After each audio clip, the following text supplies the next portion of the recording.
In this video, we are going to continue with our series of negation. And in this particular lesson, we're going to be negating the present perfect tense. Hujambo, my name is Karen Stringer, and I coach busy Swahili learners just like you on strategies of achieving Swahili fluency. So if you have ever attempted to learn Swahili, you know that the rules will look different according to the different tenses that you're working with. So like I said, we are going to be negating the present perfect tense. First, I'll show you how the present perfect tense looks like and works, and then how to negate it using the first person. Let us start.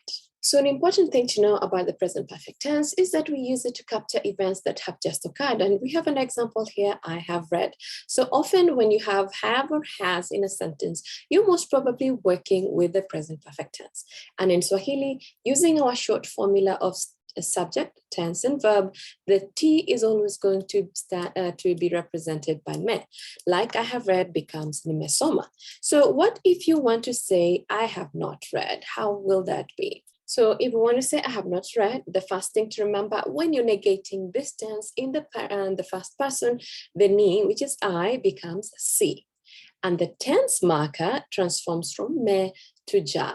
So nimesoma becomes si ja soma. Okay, let's try another verb. Nime lala becomes si ja lala. So of course, this is going to change depending on the person, the subject prefix that you're working with. If you wanted to say the cup has fallen, now we're working with a different noun class. We'll say kikombe kimeanguka. So in this case, if we want to negate that, it will be kikombe hakijaanguka.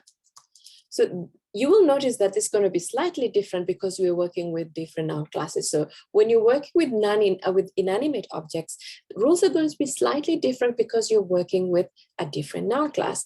But when you're dealing with personal pronouns and we're dealing with the subject prefix I, then we are going to be following the ni becomes the si, and the ja, me becomes ja. And in this case, you also see the tense still remains the same as in when you're negating a first person.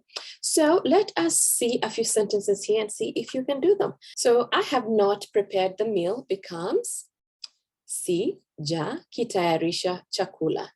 So we have si, which we've talked about, is representing I have not, and then the ja here is the negation, and the ki here is the object infix for chakula. Anytime in Swahili you have a specific object, you need an object infix.